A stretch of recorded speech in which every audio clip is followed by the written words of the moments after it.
ทำความเข้าใจคือการศึกษาเรียนรู้คนอื่นและให้คนอื่นศึกษาเรียนรู้เราด้วยพระสงฆ์อยู่ได้เพราะศรัทธาจากศาสนิกและศาสนิกอยู่ได้เพราะปัญญาจากพระสงฆ์หน้าที่หลักของพระสงฆ์คือการทำงานเผยแผ่ชี้ทางสวรรค์คือทำให้คนที่ยังไม่เข้าใจมีความเข้าใจถูกต้องแม้ในสิ่งเล็กน้อยก็ตาม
ท่านกำลังติดตามรับฟังสถานีวิทยุกระจายเสียงพระพุทธศาสนาแห่งชาติและสังคม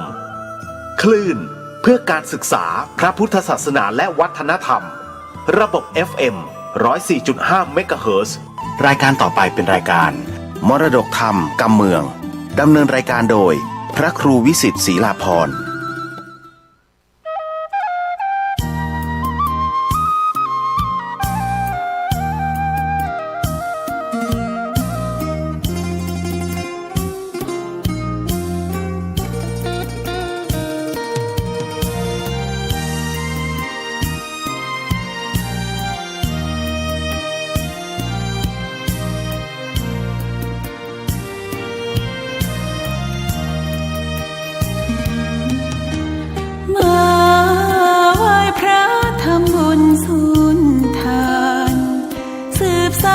ตำนาน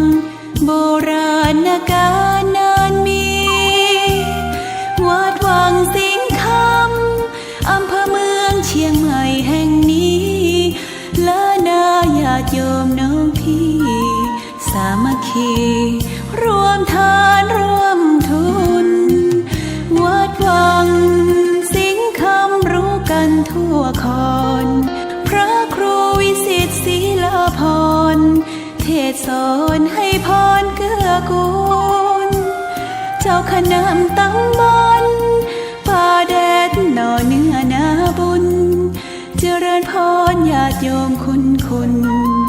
ร่วมบุญร่วมแรงศรัทธาพระเจ้าทันใจคู่วัดวังสิงห์คำบารมีเลิศล้ำญาติโยมเลื่อมใส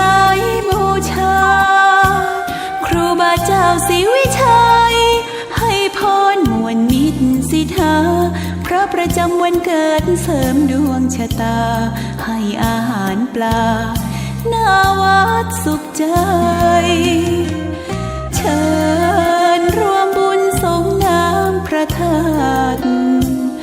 น้อมใจอภิวาทขอบุญสุขใจสุขกายไหว้พระขอพรองค์พระเจ้าทันใจหลวงพ่อประเสริฐเจริญพรอวยชัยให้ท่านสุขใจทั่วกัน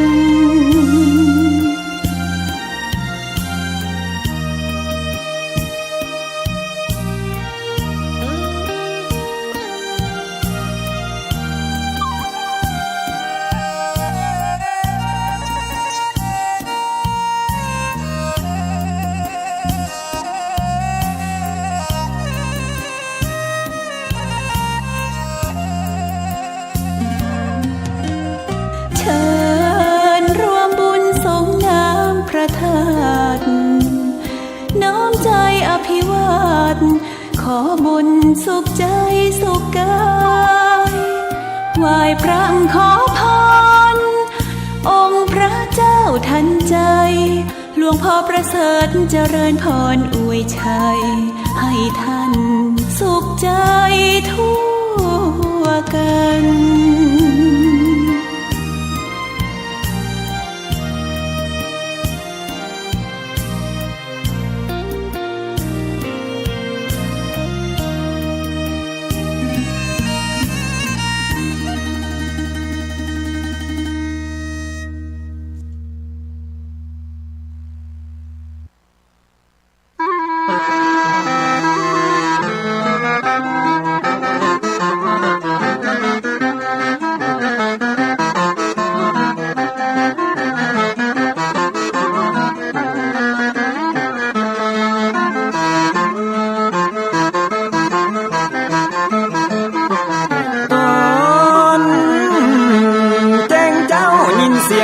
ขันก่อนพี่ตะวันจะขึ้นขอบฟ้า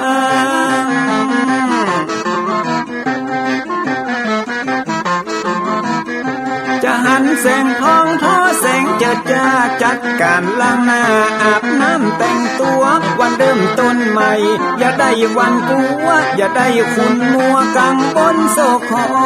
น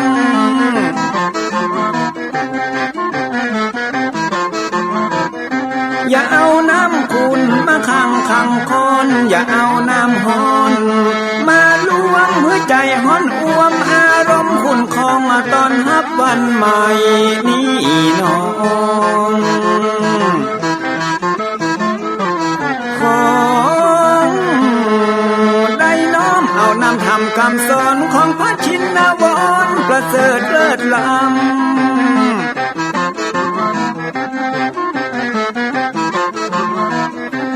จุงจิตใจฮือออกจากธรรมบ่ฮือด่างดำโศกเศร้ามัวมองแสงแห่งธรรมะนั้นเป็นแสงทองส่องใจเรื่องร้องตึงวันค่ำเจ้า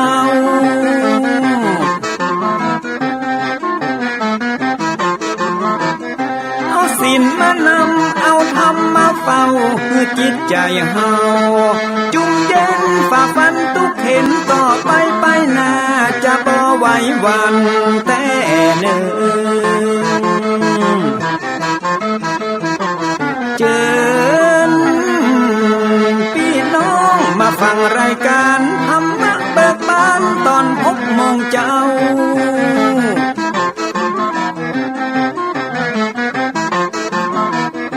ฟังธรรมปื้นเมืองอันเป็นแบบเบาท่านพระครูวิสิทธิ์ศิลาภรณ์ตั้งใจเจ้าคณะตำบลป่าแดดนอนในเจ้าอาวาสวัดวังสิ่งคำตนนี้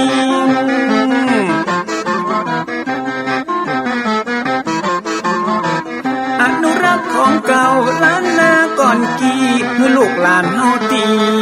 เกิดมาด้วยกันรักษาของดีเก่าเกือได้อยู่กู้ถิ่นล้านนาฟังทำแล้วของแผ่วจิตใจเหมือนป่าอยู่ในนาทีนั้นน้ำ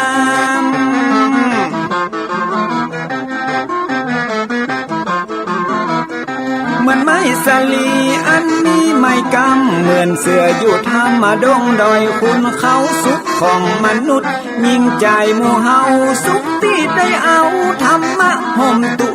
ม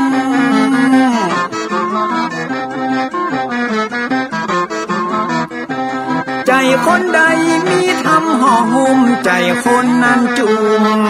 ใจบ้านเหมือนอยู่วิมานเวียงวังจันแก้วบ่มีในเต้า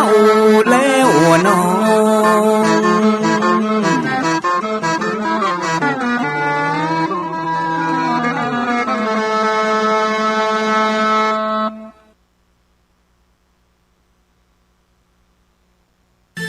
ก็ขอ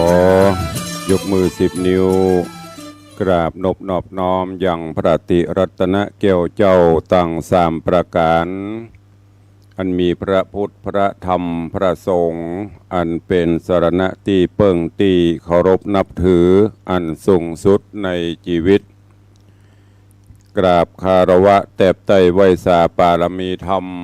พระมหาเถรานุเถระเจ้าคณะพระสังฆาธิการ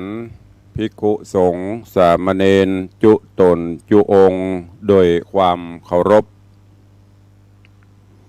เจริญสุขเจริญปอนปอออกไม่ออกศรัทธานาบุญตินจองห้องวัดจุหนุ่มเท่าใจยิงก็ขอน้อมต้อนรับทุกท่านเข้าสู่รายการมรดกธรรมกำเมืองและสาระธรรมกำเมืองต่างสถานีวิทยุกระจายเสียงพระพุทธศาสนาแห่งชาติและสังคมคลื่นเพื่อการศึกษาพระพุทธศาสนาและวัฒนธรรมคลื่นพระพุทธศาสนาและจริยธรรมส่งสัญญาณออกอากาศต่างสถานีวิทยุวัดฝ่ายหินตำบลสุเทพอำเภอเมืองเชียงใหม่จังหวัดเชียงใหม่ในระบบคลื่นความถี่ FM 104.50 เมกะเฮิรตซ์สถานีวิทยุคลื่นพระพุทธศาสนาและจริยธรรมในความอุปถัมภ์ของมูลนิธิพระบรมธาตุเจ้าดอยสุเทพส่งสัญญาณกระจายเสียงในระบบคลื่นความถี่ FM 96.0 เมกะเฮิรตซ์พร้อมกันนี้ก็ขอยกมือ10 นิ้ว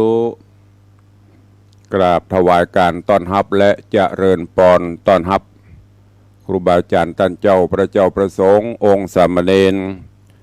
ตลอดจนปอออกแม่ออกศรัทธานาบุญอุบาสกอุบาสิกา FC แฟนรายการทุกรูปทุกท่าน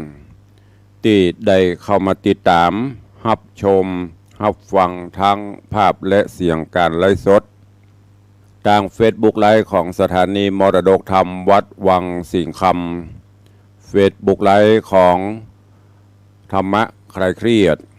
เฟซบุ๊กไลฟ์ของธรรมะภาคเหนือเฟซบุ๊กไลฟ์ของอาจารย์พระครูสมุวิศวัตวรกิโจเฟซบุ๊กไลฟ์ของทีวีวัดฝ่ายหินตลอดจนหน้าจอเฟซบุ๊กไลฟ์ของ FC ญาติธรรมแฟนรายการทุกท่านที่ได้เข้ามาแล้วก็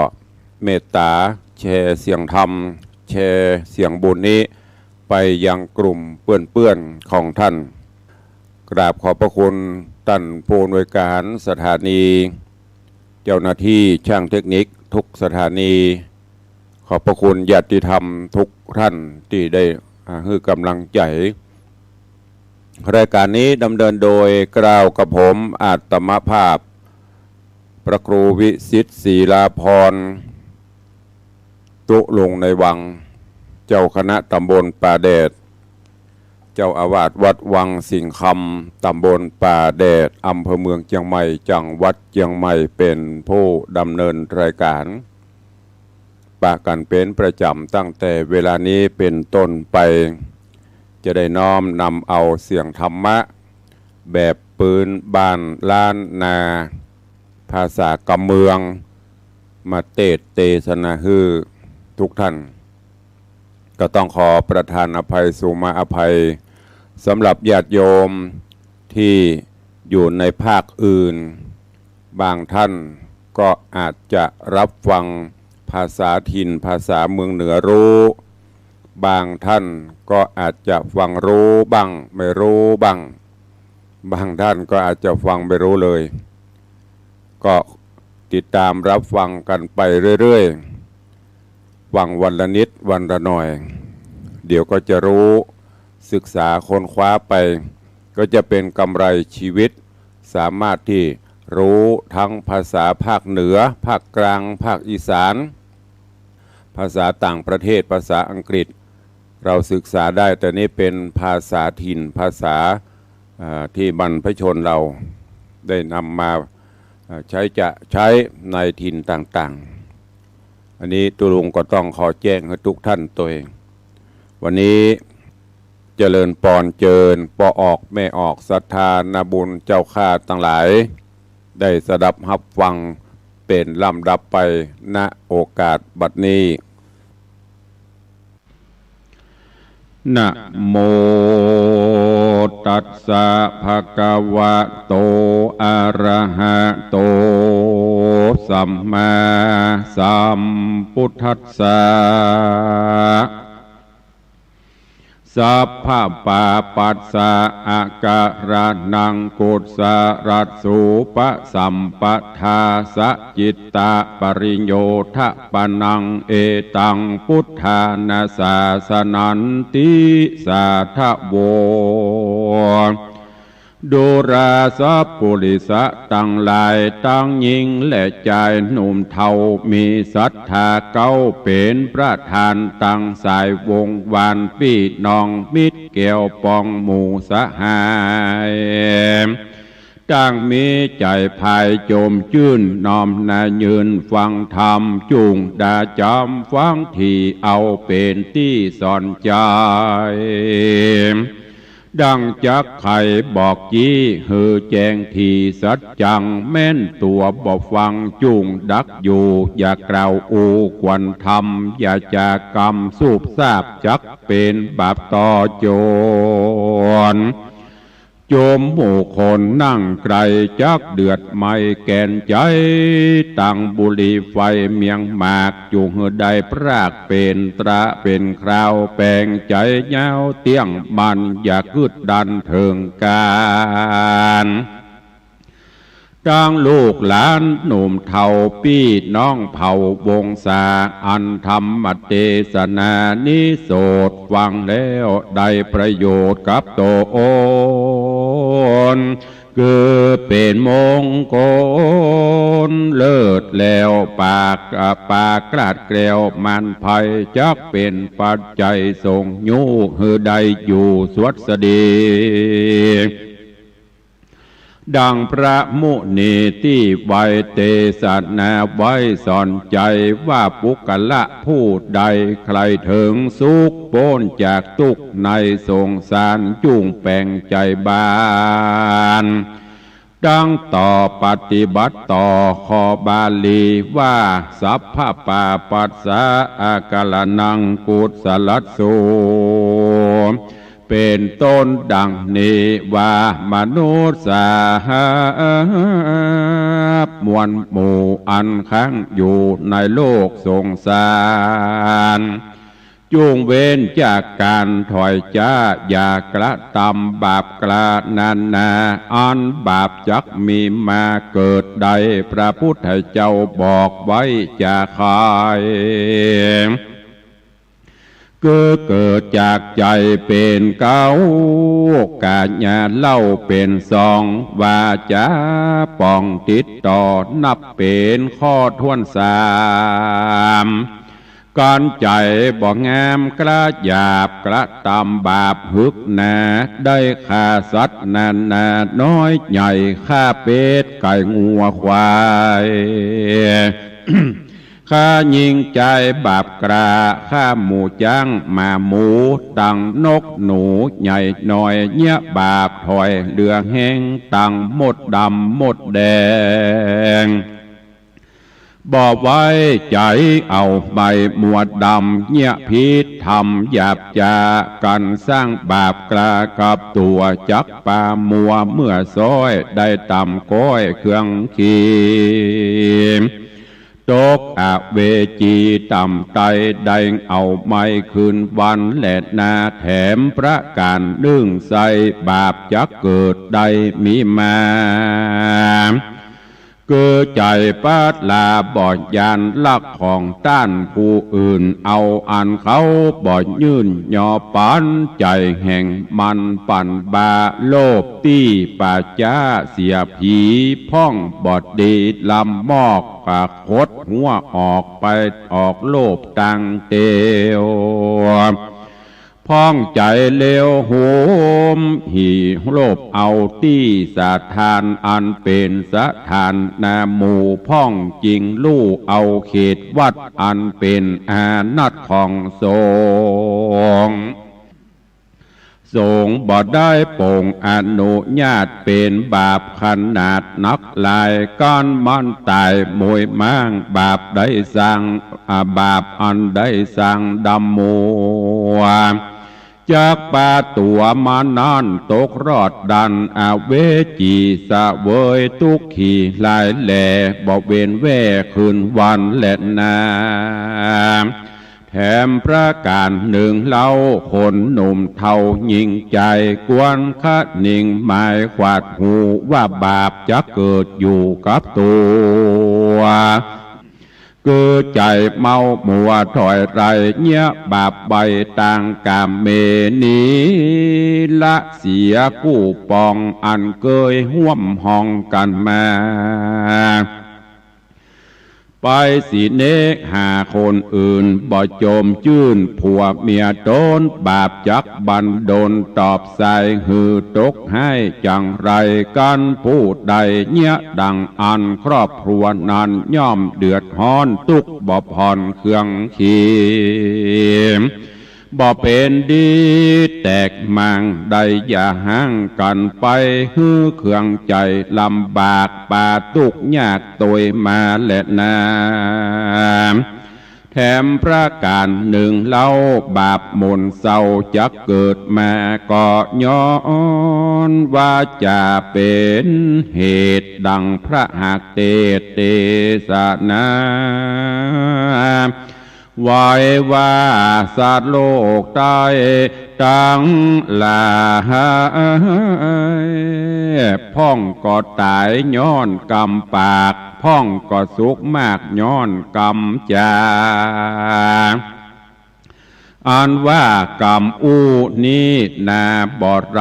มีกุลและโทษใหญ่ใดเสมอกันจักไข่ปันกล่าวอูหือหูข่าวเงาไปว่าการพูดใดบ่สุภาพกล่าวกรรมหยาบกล้าแข่งจากกรรมแห่งตีต่อยเป็นกรรมถอยนาหรือจามุสาแล้วโสดจักมีโตดเต่งตัวได้มองมัวเอาไม้ป่าหืดได้เครื่องขี่บ่เป็นดีสักหยาดตุกต้องปาดตัวมาคนจักป่ากันใกล้หรือเบื่อหน่ายจังไรบ่เป็นสหายบ่เป็นสหายมิตรแก้วเบื่อหน่ายแล้วบิดหน้าหนียามเครื่องขี่ยากไกลหรือภัยเอาไม่มีมาได้เครื่องกาต่ำก่อยตุกจ่องหวยมาจูภัยบ่อินดูช่วยกำจูช่วยพร่ำผุนนาย้อนกรรมจานันเล่าเป็นเหตุเก้าป่าวายเหตุนั่นกันยิ่งใจม้วนหมู่จักกล่าวอู้ขี่ญากวนไข่จ่าปากม้วนหืดถูกทวนกองทำบ่ไข่กำปริ้นปอกบ่จุลอกมาบ่จุหลอกมาอาญาไข่กำจ่าโดยซื้อบ่ได้หือผิดศีลคนใดยินกำอูจากชื่นสู่ยินดีจากผ่านนี้หักขอดบ่ลาตอดเราราจักเขาจักมาอยู่ใกล้ช่วยใจกระทำการเหิงตกผ่านตำกอยเขาจักไฟห้อยมุตัวมาจนช่วยกำเฮือหลวงล้ำเครื่องขี่ได้สวดสดีจื่นจอยดังกล่าวถอยไข่มาและนาตัดสมาเหตุนั้นเล่าคนหนุ่มเท่ายิงใจจักจะไม่กล่าวอูกวนคืดอยู่ในใจแล้วก้อยไข่ออกปากหือเว้นจากกรรมมุสากวนไข่จากล่าวถอยเว้นกรรมถอยหาดนี้จาก็แต่กรรมดีสัตว์ซื่อบ่ได้หือผิดธรรมจำแต่กรรมจอยโจดอันเป็นประโยชน์จุประการและนา แถมประการดึงใส่บาปจักเกิดใดมีมาคือความลาสาประมาทหือเราหยาดลงต้องแล้วด่าห้องยิงใจเสียสติหลายใจจาเนี่ยไขนาตัวเก่าอันว่าน้ำเหล่าสุราการพูดใดนาลื่นสู่มักดื่มอยู่ตึงวานโทษแห่งมันบ่ร้ายเกิดเป็นพยาธิใดกับตัวมักเจ็บหัวเจ็บต้องได้ตุกต้องเครื่องขีเงินคำมีนันเราก็ไปซื้อเหล้าสุลาป่าสองขาพ่อแม่ลูกฮักแก่ใจยิงตั้งเป่าปิงเมียมิ่งเดือดฮ้อนยิ่งตัวตามบ่เป็นกองงามแต่ใส่ป่าหืดใดบำบายเป็นที่ละอายเปิดหน้าตุกต่ำจ้าตัวมาเป็นบาปนาหลายแหล่เกิดกับแก่ตนตัวป่ามองมัวเอาไม่บ่อนได้เป็นดีแหละนาจะจะมาเหตุนั้นเล่าคนหนุ่มเท่ายิงใจอันนั่งใหญ่มวลหมู่พร้อมน่าอยู่ฟังธรรมจูงจักจำชื่อใบเป็นไม้ไตสอนใจดังบาลีใครแต่ตนติดสืบสนโดยมาว่าสาปะปาปัสสะอาคาลานังดังนี้ใครกล่าวจี้เป็นไตว่าฮือเฮานี่ไกลจากบาปอันกระหยาบนานากุศลสุปะสัมปทาจุงมีใจมนัสสาภายแผ่สั่งไว้แต่ตั้งดีบุญกุศลมีอย่าได้ขาดบ่ประมาทยามใดคือมีใจอันใสผ่องแผ้วเป็นดังแก้วพระพาหือมีใจนี้นาเป็นเก้ากาญานันเล่าเป็นคาใจดังว่าได้ไว้ดีลีการใจเฮาดีผาเสดย่อมปะฮือเกิดเจยบานสุขสำราญเจออื่นจอยบ่ต่ำก้อยเครื่องกาถึงกาญาณิเฮานี้ทุกเสียงตี้บ่ผ่อนบ่ได้ยั้งย่อนการงานแต่ใจเจยบานโจมจืนบ่มีทุกอื่นอันใดมาอยู่ในใจนั้นเราก็ยังสุขเตียงเต่าดีลีสุขอันมีพื้นฟ้าบ่ว่าแหล่งละแดนได้ยากเหมือนสุขใจตัวเก่าบ่มีแต่เล่าในโลกาดังโบราณจากกล่าวอูว่าถึงกับที่อยู่นั่นใส่ยังอดอยู่ได้นานไปกาบกี้จอมหัวอกหัวใจจากอดอยู่ไปหัวใจบินบ้าง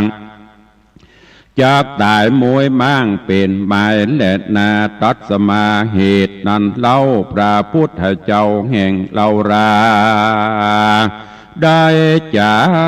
สอนมากล่าวไว้ว่าหือโคนโลกไตยิ่งใจมีใจภายโจมจืนปีติตื่นเจยบานอย่าฮือภัยมันกระยาบมาขนาบใจโดนเป็นตั้งอากุศลหยาบจาพิจากสินหาดิเลเกิดแต่ต่างดีผาเสดว่ากองอันเลิศสินใสเฮาปฏิบัติไปบ่ถูกต้องการผิดจากจองวินัยกอง ก็จักป้องเสียใหม่ปฏิบัติไข้เป็นแก่นหืดถูกแม่นเป็นจริงมันคืดขันนิงข้ามเจ้าแถมประการเนื่องเล่าอย่าประมาทมีเปลี่ยนบอกขาดต่างบุญฮือตันนุนจะใจสร้างบุญไว้กับตัวเอาเป็นขัวไก่หลอดเวียงแก้วยอดเนลปานเป็นนิจการข้ามเจ้าเปลี่ยนละบาปเก่าปังลางเปลี่ยนละวังล้อมไว้บ่หือบาปใหม่มีมาเปลี่ยนแสวงหาจุมือยังบุญใหม่หือมีลายบ่อยู่ได้ปังเป่าเปลี่ยนรักษาบุญเก่าเงาไปการพูดใดบ่ประมาทบ่ประมาทมีเปลี่ยนบ่ขาดดังนี้บาทตาดเก่าจี้จะคอยว่าเป็นปัจจัยแผ่กว้างป่าหือเกิดสวัสดีได้สุขีญาตินี้บ่มีที่สงสัยกันกลากลายละพรากตายเสียจากเมืองโคนยอมเอาโหโต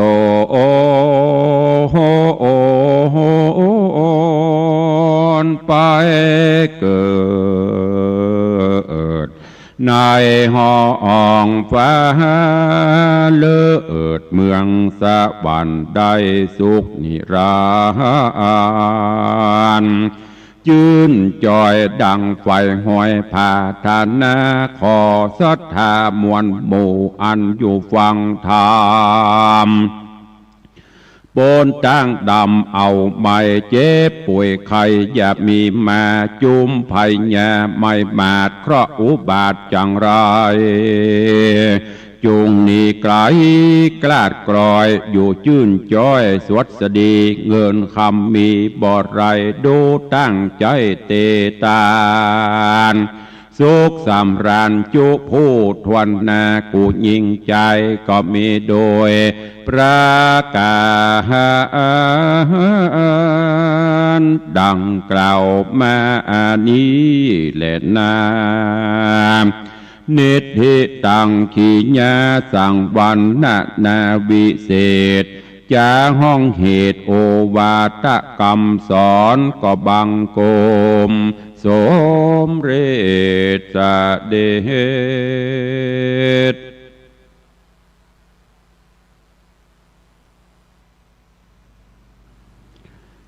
เจ้านี้ก็ได้ฟังพระสัทธรรมเทศนาโอวาทะหรือว่าโอวาทคำสอนขององค์พระจินวรสัมมาสัมพุทธเจ้าที่ได้นำมาเล่ามาเทศคือกับญาติโยมทั้งหลายได้สดับรับฟังกันอันเป็นธรรมก้อมก็จบปริปุณนังไปก็ดังที่ได้กล่าวแต่ต้นแล้วว่าเฮาท่านทั้งหลายอันเป็นชาวพุทธพุทธะแปลว่าผู้รู้ผู้ตื่นผู้เบิกบานตื่นจากการที่เฮาภาวะพะวงที่สร้างกรรมสร้างเวรต่างๆก็ให้เลิกให้ละไปให้ตื่นตัวอยู่เสมอมันสร้างกุศลคุณงามความดีปั่มเปงปารมีทำไว้ดังที่บาลีเปิ้นกล่าวไว้ว่าสัพพะปาปัสสะอาการนังกุศลสูปสัมปทาสจิตตปริโยทะปนังอันนี้เป็นโอวาทปาติโมกข์ที่พระพุทธเจ้าได้ตรัสไว้ก็หมายถึงคือละเว้นจากความชั่วอกุศลกรรมทั้งหลายทั้งปวงมันสร้างกุศลคุณงามความดีปั่มเป่งปารมีทำไว้กับตนกับตัวและทำจิตใจฮือหมดจดผ่องใสบ่ฮือได้ขุ่นมัวโดยเอาศีลเอาธรรมคำสอนขององค์พระสัมมาสัมพุทธเจ้ามาเป็นแนวตั้งในการประพฤติปฏิบัติและโดยเฉพาะศีลข้อวัดปฏิบัติเบื้องต้นก็คือศีล5 ข้อที่ได้เน้น ได้นำมามาจามาบอกอยู่ตลอด ถ้าหากว่าเฮามีศีลมีธรรมโดยเฉพาะศีล5 ข้อเหมือนกันกูบ้านกูจองกูคนกูคู่นั่นโลกเฮาก็จะน่าอยู่สังคมเฮาก็จะน่าอยู่บ้านจองเฮาก็จะบ่มีขโมยขโจรความจี้ปล้นความชกชิงบิ่งลาวฆ่าฟันบั่นแตงกันก็จะบ่มีถ้ามีศีลมีธรรมแต่ปัจจุบันนี้ศีลธรรมต่างๆถามว่าหายก่อศีลธรรมบ่ได้หายไปที่ไหน2,500 กว่าปีที่แล้วมาถึงบัดนี้เป็นจะได้ศีลธรรมก็มีเหมือนนั้นเหมือนเดิมแต่ที่ห่างหายไปคือคนเฮาต่างหากเหินห่างหายจากศีลจากธรรมสังเกตได้ในปัจจุบันนี้โลกเฮาเจริญในด้านวัตถุสิ่งอำนวยความสะดวกเข้ามามีนักแต่ว่าจิตใจไม่ได้เจริญไปตัวซ้ำหายทำให้คนหันแก่ตัวทำให้คนมีความโลภโมโทสันกันนักขึ้นสังคมก็เลยแปรปรวนเปลี่ยนแปลงไปเพราะคนได้เหินห่างจากศีลจากธรรมแล้วปากันไปเมาว่าศีลธรรมเสื่อมศีลธรรมบ่เสื่อมศีลธรรมอยู่ประจำแม้แต่หลักธรรมคำสอนของพระพุทธเจ้าไผ่ผู้ใดจะไปแก้ไขก็ตึงบ่ได้ศีล5ในอดีตเป็นจะได้ปัจจุบันนี้ก็เป็นเช่นนั้นแต่เฮาท่านทั้งหลายต่างหากตีไปปาเอาตนตัวไปหลงในวัตถุนิยมจนเกินไปศีลธรรมก็เลยบ่ค่อยเข้าถึงจิตถึงใจลองพ่อประเดี๋ยวนี้โลกมันเจริญในด้านวัตถุแม้กระทั่งไปกินข้าวกินอาหารตามร้านประเดี๋ยวนี้เป็นมีแผวหุ่นยนต์บุรหรอหุ่นยนต์ไปเสิร์ฟอาหารแม้กระทั่งไถนาก็อยู่บ้านเพชรไถก็ได้บางท่านอีป่อยไม่เอาตู้ลุงนี้ว่าไปเลยอยู่บ้านไถนาถ้าไผ่ที่ตามข่าวสารประเดี๋ยวเปิ้นผลิตได้แล้วนะเอาคอมพิวเตอร์เอาเครื่องอิเล็กทรอนิกส์ต่างๆไปใส่ในจอในคอมเอาไปติดในรถไถใจบังคับเหมือนไปเล่นรถบินเนี่ยอยู่ที่บ้านเพ่ นอนพอจอไถจะได้ก็ได้เนี่ยโลกมันเจริญยิ่งเจริญขึ้นจิตใจคนก็ยิ่งต่ำลงความหันแก่ตัวก็นักขึ้นหันเปิ้นมีก็ให้ได้หันเปิ้นขี้ไล่กับปากันดูแควนแบ่งพักแบ่งพวกบ่มีจิตใจโอบอ้อมอารีละหันคนทุกข์คนยากเมื่อก่อนนั่นเปิ้นหันคนที่เปิ้นมาขอทานเปิ้นก็ช่วยไปใส่ไป25-50 บาท2 บาทก็เป็นหยังบัดเดี๋ยวนี้จะใส่เข้าไปกึดไปสะปะหรอโอ้มันบะลั่งโรยกะบ้านมันบะลั่งใหญ่โตกะกึดไปปุ่นเลยบะใส่เมื่อบะใส่คนที่เปิ้นทุกข์ยากแท้ๆก็เดือดร้อนไปกฎหมายก็ไปห้ามไปยังไปเหียบ่ฮื้อไปขอทานทั้งที่บางครั้งความจำเป็นมันก็มีหรือแม้กระทั่งปัจจุบันนี่กับเมื่อก่อนนี่มีกรรมเปิ้นกล่าวไว้ว่าบ่นับตุพระฮื้อนับผ้าเหลืองบ่นับต่อเฟืองฮื้อนับเม็ดข้าวหันตุเจ้าและนุ่งเหลืองเปิ้นจะไหว้หมดแต่ก็จั่งป้อมก็จั่งก็ไหว้ไปปัจจุบันนี้ต้องคัดกรองล่ะหันตุเจ้าแต่ก็บ่ไหว้ป้อมก็ซ้ำหายญาติโยมทั้งหลายถ้าเฮามองแห่งอย่างหนึ่งจิตใจเฮาเป็นบุญนี่นะบุญคืออะไรอย่างบุญคือความสุขใจตุเจ้าตุลุงครูบาอาจารย์ได้เน้นอยู่เสมอบอกอยู่เสมอว่าบุญคือความสุขใจสิ่งใดก็ตามที่เฮาทำลงไปแล้วเฮาสุขใจเฮามีความสุขภัยบ่สุขเฮาสุขภัยบ่ดีใจเฮาดีใจ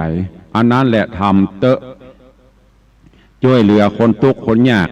มันจะโรยบ่โรยจังมันหันเปิ้นนั่งขอทานถ้าเฮามีใจเนอะอันนี้อู้ถึงเฮามีใจนะหยอดลงไปบาทกะ2 บาทกะส่วนมันจะเอาไปซื้อเหล้าซื้อเบียร์ซื้ออย่างอันนั้นเป็นเรื่องของมันเตอะบ่ต้องไปกึดลักกึดเลิกกึดเด็กถ้าอย่าอั้นสังคมอยู่บ่ได้คนก็ไปช่วยต่างคนต่างอยู่อย่างปัจจุบันเนี้ยหันตุเจ้าบิณฑบาตก็เหมือนกันเมื่อหันไปเลี้ยงไส้ไปเตอะมันจะไปเลี้ยงลูกเลี้ยงเมียมันจะไปเลี้ยงอะไรอย่างก็สุดแล้วแต่มันเพื่อทำใจจะอีเตอะญาติโยมทั้งหลายเพราะว่าเฮาใส่ไปแล้วข้าวนี้แกงนี้สตางค์นี้ค่าหิหามาด้วยความ อุตสาหะวิริยะซื่อสัตย์สุจริตของข้าพเจ้าเนอ้อด้วยเหือด้วยใครของข้าพเจ้าบ่ได้ไปลักบ่ได้ไปโจกของไผมาข้าพเจ้าขอตั้งจิตอธิษฐานทำบุญนี้เนอ้อไปฮื้อป่อฮื้อแม่ครูบาอาจารย์หรือไว้ไปหน้าฮื้อเจ้ากรรมในเวรก็ว่าไปแล้วก็ใส่ไปถามว่าเฮาสุขใจก็ขณะที่เฮาย่อนลงไปนั่นตุเจ้าแต่ก็จ้างปลอมก็จ้างมัญญถาสปีไปบุญเกิดขึ้นแล้วลูกโอ้อิ่มอกอิ่มใจวันนี้ได้ตานส่วนผลที่มันจะตามมามันจะเอาไปขายมันจะเอาไปตามเรื่องมันอันนี้ต่างคนก็ต่างไปพะวงขมดเอาเข้าเลยบ่ใครใส่บาตรหยัดปกเลยบ่ใครทำบุญสูญตานจิตใจมันจะว่าสูงกว่าบิใจอันนี้แหละเป็นเหตุผลที่เกิดขึ้นในสังคมเฮาปัจจุบันนี้ก็เริ่มฝากไว้เนอะกับญาติโยมทั้งหลายอันยังก็ตามที่เขาทำ ถ้าคิดมันเป็นสิ่งดีเนอะจะทำในสิ่งที่บดีนะทำในสิ่งที่ดีทำได้เขามีความสุขทำไปเถอะไม่ต้องไปภาวะพะวงจะเป็นอย่างอื่นอย่างอ่ะอันนี้ก็ฝากไว้มีความอบอ้อมอารีมีจิตใจกำอู้กำจาวจีไพเราะอู้ม่วนจาหวานจิตใจเบิกบานมันกินมันตานไปบุญกุศลจะได้สนองตอบเฮา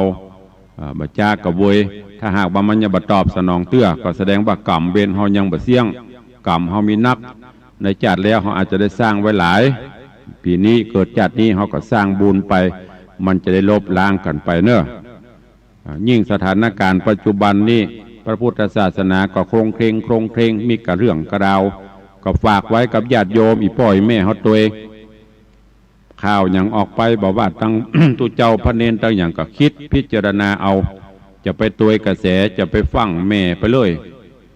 ฟังหูไว้หูคิดพิจารณาให้ดี ถ้าจะอ่านเขาจะเข้าต่างเพิ่นหมด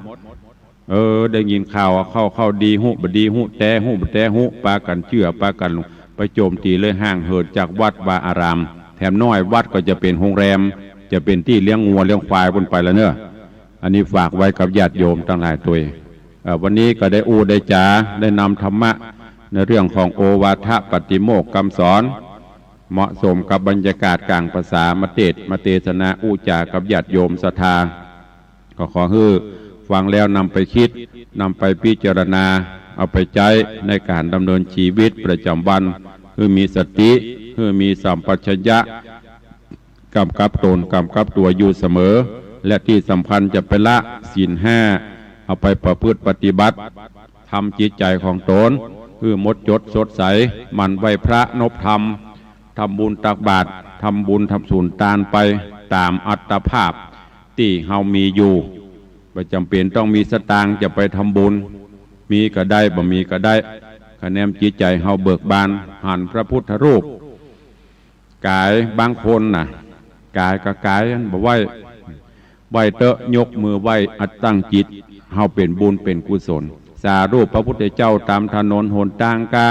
ผ่านวัดผ่านบาเฮาบ่ได้ลงก็ยกมือไหวฮะจิตใจเฮาเบิกบานนั้นละบุญเกิดขึ้นละและก็สมละที่เฮาเป็นชาวพุทธไม่ใช่หันพระเจ้านั่งโกงกกับกายฮะหันตุ้ยเจ้ากับกายฮะบ่ไหวบางอย่างอันนั้นเป็นพุทธสิแลนพุทธบะแตพุทธตามสำเนาทะเบียนบ้านอย่างประเดี๋ยวนี้มีเปลือก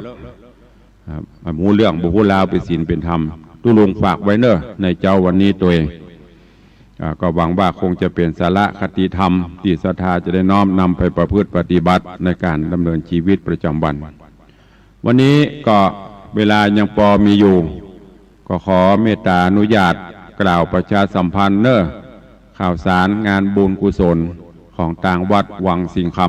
ำที่จะมีขึ้นแต่ก่อนจะกล่าวถึงวัดวังสิงคำก็ขอเชิญชวนญาติโยมศรัทธาครูบาอาจารย์พ้นฝากข่าวมาต่างวัดสีโสดาของพระเดชพระคุณหลวงพ่อในเมตตาบารมีธรรมของหลวงพ่อดัญเจ้าคุณพระเทพโกศลภาษานี้มีพระสงฆ์องค์เนนองค์ข้าเจ้าพระสงฆ์องค์เนนจำวัดจำวาที่วัดสีโสดาก็ประมาณ 400-500 รูปในการนี้ก็เชื้อเชิญเจริญปอนญาติโยมเนอะท่านใดมีเจตนาใครไปร่วมถวายเพลถวายการน้ำกับไฟทำนุบำรุงวัดก็เจริญปอนเจิญได้แล้วก็ต่างหลวงพ่อได้สร้างหอพระไตรปิฎกหรือว่าหอธรรมเพื่อที่จะได้เก็บธรรมนำธรรมคำสอนไว้ ตั้งร่วมก็จะเป็นตีจัดนิทรรศการต่างๆเจริญปอนเนอไปห่วมกินห่วมตาลห่วมสร้างกุศลกับพระเดชพระคุณหลวงพ่อท่านเจ้าคุณพระเทพโกศลที่วัดศรีโสดาโดยจะเป็นวันเกิดวันอย่างก็ไปได้ตลอดเวลาเนอะแล้วก็ทางวัดหนองกายตำบลสันปะยางอำเภอแม่แตงจังหวัดเชียงใหม่พระเดชพระคุณท่านผอ.หรือว่าผู้อำนวยการสถานีท่านเจ้าอาจารย์ตุปีพระประหลัดประเสริฐหรือตุปีเสิร์ชเฮาท่านเจ้าก็ได้สร้างวัดวาอารามถาวรวัตถุเสนาสนะต่างๆหลายอย่างในวัดหนองกายปรับปรุงพัฒนาวัดและที่สำคัญประเดี๋ยวนี้ได้สร้างอุโบสถทรงเจดีย์พุทธคยาก็ใจงบประมาณนักอยู่แล้วก็เสร็จไปประมาณ 50% 60%เจริญปอนอีพ่ออีแม่ญาติโยมเนอะขึ้นไปทางเหนือก็ไปแวะทำบุญไปแวะสนทนาเยี่ยมเยือนที่วัดหนองกายไปแอวพอสถานีวิทยุท่านเจ้านี่เกี่ยวกับสถานีวิทยุในเต็มร้อยเกินร้อยมี 2-3 คลื่นแล้วก็กิจกรรมบุญต่างๆที่เพิ่นทำก็มีนักเจอเนอะไปห่วมกินห่วมตาลห่วมสร้างปารมีธรรมกับท่านเจ้าอาจารย์พระประหลัดประเสริฐหรือตุปีเสิร์ชผู้อำนวยการสถานีวัดหนองกายเฮาตัวเองวกลองมาตั้งใต้กติวัดฝ่ายหินวัดฝ่ายหินก็เช่นเดียวกันมีพระสงฆ์อยู่ในการปกครองอยู่ในความดูแลในเมตตาของหลวงพ่อท่านพระครูปริยัติยานุศาสตร์รองเจ้าคณะอำเภอเมืองเชียงใหม่เจ้าอาวาสวัดฝ่ายหินแล้วก็เป็นรองเจ้าคณะอำเภอฝ่ายการเผยแพร่หลวงพ่อเป็นผู้เจ้าหลวงวัดฝ่ายหินร่วมกับ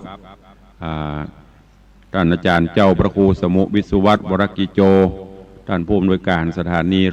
104.50 ของวัดฝ่ายหินที่ได้ยินแจ้วต่ำในละแวกเวียงเชียงใหม่เฮานี่นะ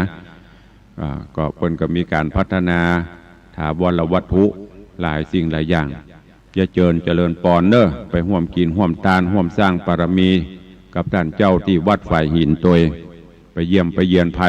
ที่ได้ยินเทปได้ยินตุลุงเตดเย่ใครฟังใครได้ไปไว้บ้านไปขอเอาได้ไปปูจาเอาไม่ใช่ไปขอไปปูจาเอาได้ที่ท่านเจ้าอาจารย์พระครูสมุวิสุวัตรที่สถานีเนอะทำกู้เรื่องจะมีหั่นมดท่านเจ้าบันทึกไว้ไม่ต้องถามที่ตุลุงบ่มีที่ท่านเจ้าพระครูสมุวิสุวัตรเพิ่นจะบันทึกทุกตอนทุกเรื่องไปปูจาเอาได้หรือใครได้ก็โทรไปบอกเขาเปิ่นโอ้ใครได้เรื่องนั้นเนอะขออัดก๊อปปี้ฮื้ออีแม่ฮื้ออีป่อกำเปิ่นก็จะทำฮื้ออันนี้ก็แจ้งให้ทุกท่านตัววันนี้เวลาหมดเวลาขอนำรายการจากญาติโยมไปก่อนเนาะก้อยปบก้อยปะกันในตอนต่อไปวันนี้อยู่ดีมีสุขเหมือนกันจุตนจุองจุผู้จุคนเนอะจัตตารโอธรรมาวัฏันติอายุวันโนสุขังภะลัง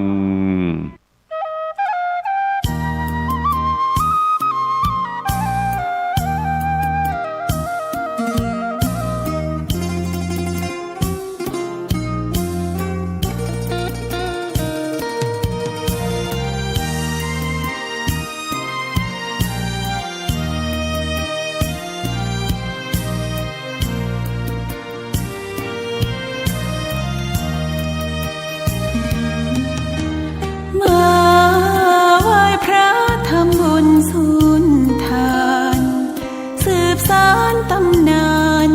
โบราณกาลนานมี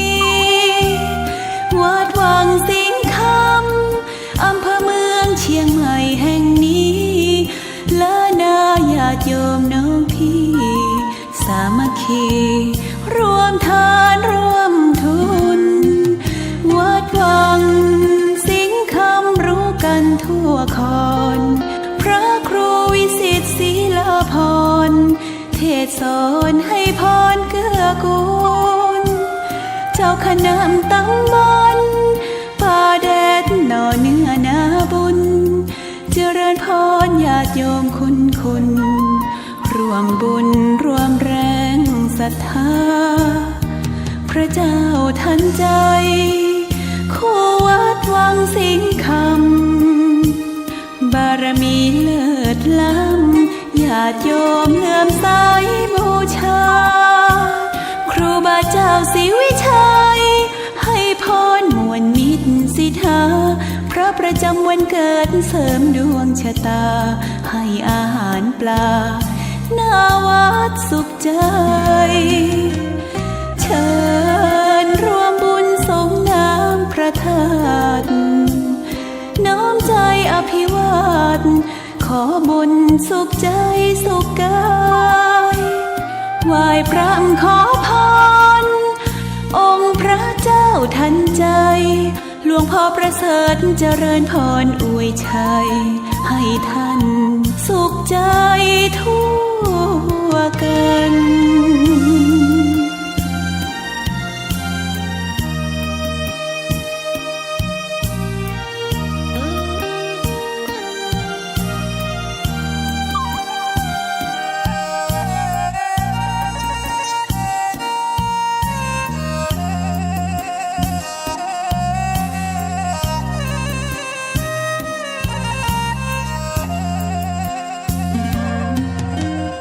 เชิญรวมบุญสงน้ำพระธาตุน้อมใจอภิวาทขอบุญสุขใจสุขกายไหว้พระขอพรองค์พระเจ้าทันใจหลวงพ่อประเสริฐเจริญพรอวยชัยให้ท่านสุขใจทั่วกัน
เทพเพื่อกูลศรัทธา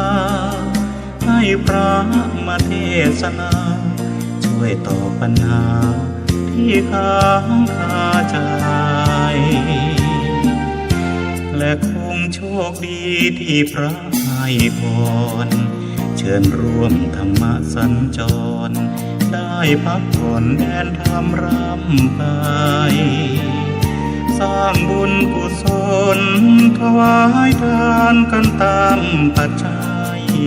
อิ่มบุญเพิ่มพูนเราให้หน้าตาแจ่มใสจิตใจงดงาม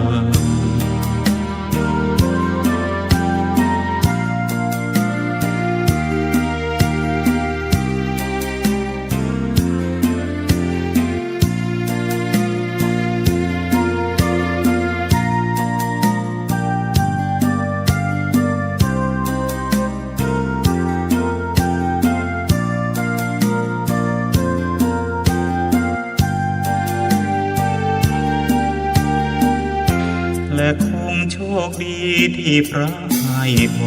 รเชิญร่วมธรรมสัญจร